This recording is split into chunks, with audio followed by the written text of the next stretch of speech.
20 miles over the speed limit and you hit a child and killed that child, even or it was your own child by accident, how much would you regret that? He said, multiply that by 1,000,000.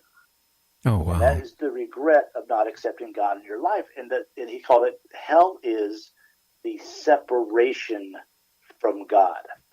He goes, my interpretation of hell is you're in a very dark place, listening to other people that are separated from God scream for mercy for eternity.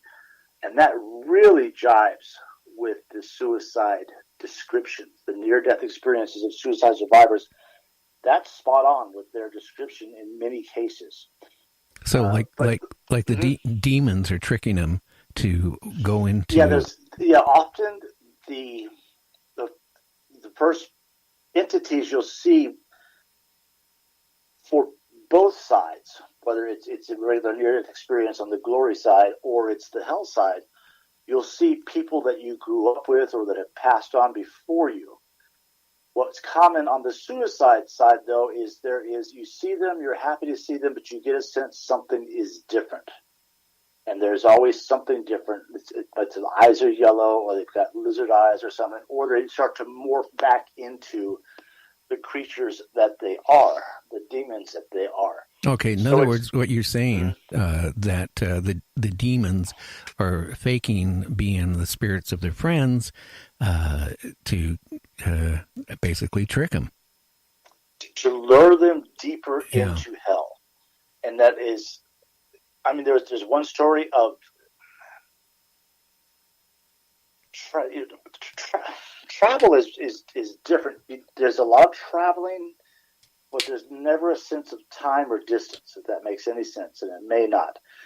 But NDEs are timeless. There's no real sense of time, and there's no real sense of distance. You can travel instantly, and you're guided in this travel. It's not a choice that you're making consciously. You're just following the experience.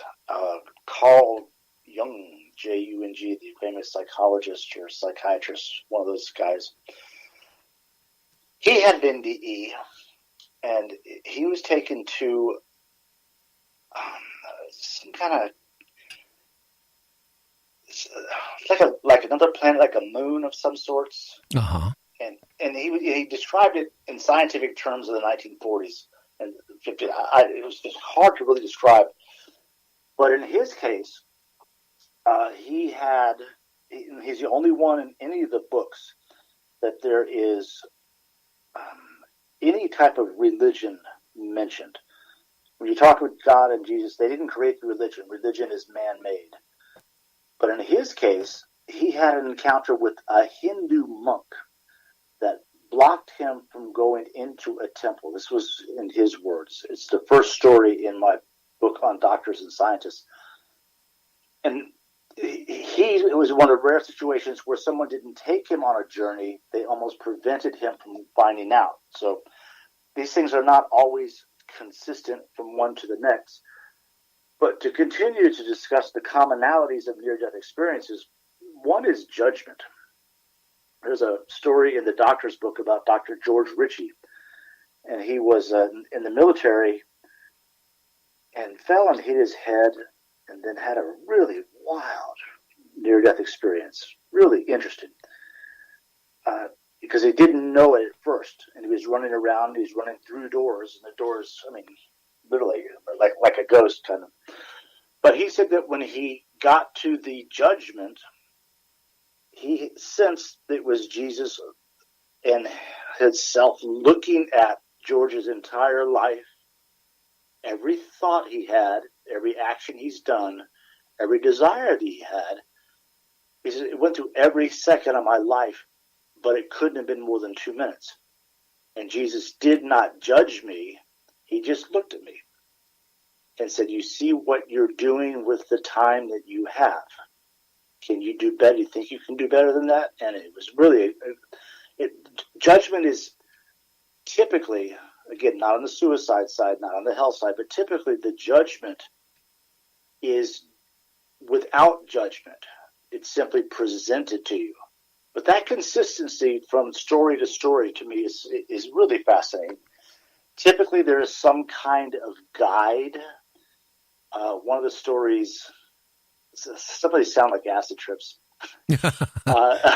um, Dr. Eben Alexander, his guide was flying him around on the wings of a butterfly. I mean, it sounds really crazy wild.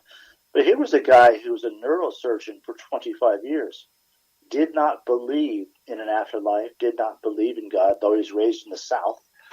He just quietly didn't believe it as he grew up, and he believed that everything in reference to his soul was simply brain matter and brain function until his brain shut down.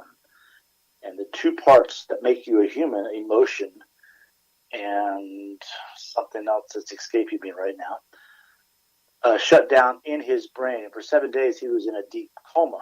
And he had this amazing near-death experience that to him proved that heaven is real. In fact, he wrote a book called Proof of Heaven. And he's profiled in the book as well. One thing I did notice, and what spurred me to write these books, is that I read a couple of them. And a near-death experience really is about, it could be seconds, it could be minutes, it could be hours. In Dr. Alexander's case, it was 7 days.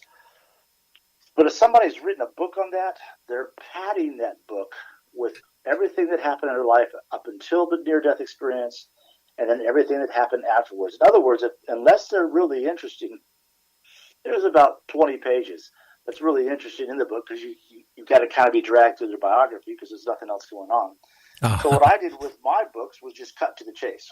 I tell the story, there's a little bit about the background, I tell the story, and then the aftermath and how it changed them and what happened. So I think that's why the books are popular, because they're great, quick reads. If you go into the doctor's office or something, you're in a waiting room, you've got 10 stories that are probably 10, 20 pages each. So it's quick chunks, very satisfying chunks of interesting entertainment that these guys absolutely believe is true.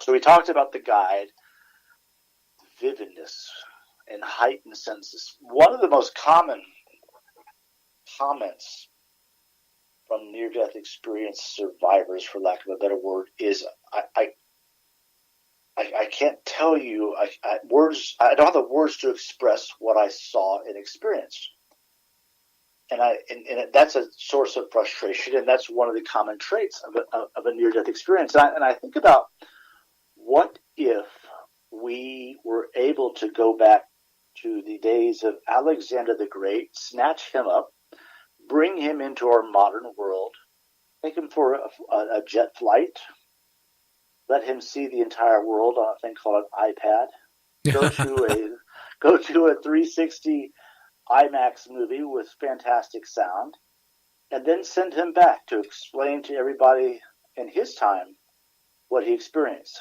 What would he say? I don't have the words to explain to you what I experienced. That's kind of what I associate with that. Another commonality is, and this is pretty much across the board, communication without speaking. And you think about some of the nuances of communication, body language, accent, pausing, and it's described as being so effective and satisfying, yet there's no speaking. Even think about accents. Does someone have, what accent is it? And it's not that. It's a universal communication mode, so to say, and that is a common trait. And we mentioned encounters with dead friends and family, and sometimes people mention animals as well. On the suicide side, as I mentioned before, Dr. Pardilla, he just said one sentence, and it grabbed me and motivated me to write this book and do the research, is that suicide, near-death experiences, it's not a pleasant experience. In fact, it's very dark. And there's one story in the suicide survivors book. each book has this. Well, actually, I'm just thinking out loud for a second here. In the suicide book, two different guys had two near-death experiences. And what happened was the first one was so glorious and wonderful that the rest of their life seemed boring, bland, unimportant in comparison. And you do hear that sometimes from indie ears, that they go into kind of a depression afterwards because it was so wonderful they can't replicate it here. Well, these guys attempted to get that wonderful feeling back by abusing drugs and alcohol, and eventually, literally, killed themselves a second time. First time they died, had an NDT out of an accident. This one guy drowned in the pool playing with his friends. The experience was so beautiful to him that he longed to repeat it, and eventually just became a drug addict and took a handful of pills and some Valium and downed it with half a bottle of vodka and killed himself. Oh, wow. So rather than go back to the glory, he went deep into the dark muck, feces-infested world of hell. And in virtually every case, when people are in this, again, I am describing the stories that these guys tell on a media show. So I'm presuming that the media did a little research and they vetted the story as best they can. So I'm not making this up. I'm not telling a story as though I know or not. I'm just relating their experience as they described it. Uh-huh. But in every case, or in many cases, there are people crying out for God and for forgiveness. But in a number of these cases, when they cry out for Jesus, a hand literally comes in, grabs them, and pulls them back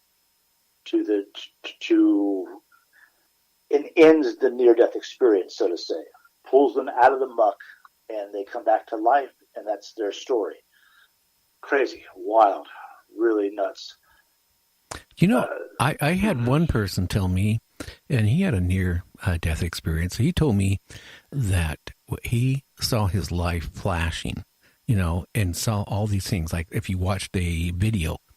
But it didn't stop. He said it just kept going over and over and over and over again.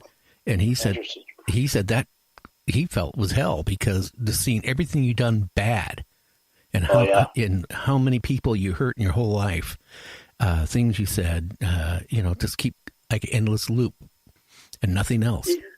Yeah, this one guy, Matthew Duvall, I just told the story of how he had the NDE when he was a kid and couldn't replicate it. He said that's very similar to that it wasn't, he didn't say it was loop, but you could see everyone you've hurt and how much you hurt them, and you could feel their pain. And in the end, really, all these books, the conclusion that the subject has is the golden rule, how important the golden rule is. Love others as you would like to be loved yourself, or treat others as they treat you, as you'd like them to treat you. More and more, I just finished writing a book on anti-bullying, and one of the key strategies in the book, and it sounds corny on the surface, but it really works, and that is to learn how to apply the golden rule in a bullying situation. Not one where you're getting punched in the face, but in terms of learning verbal defense and taking the sting out of an attack, or taking giving the person nothing to attack. So that's an interesting similarity as well. Yeah, sounds like it. Yeah, it does. I used to listen to another podcast. You may have heard of it. Skeptic, but it was Skeptic was spelled differently. It was, and it was a really well produced show, and the guy had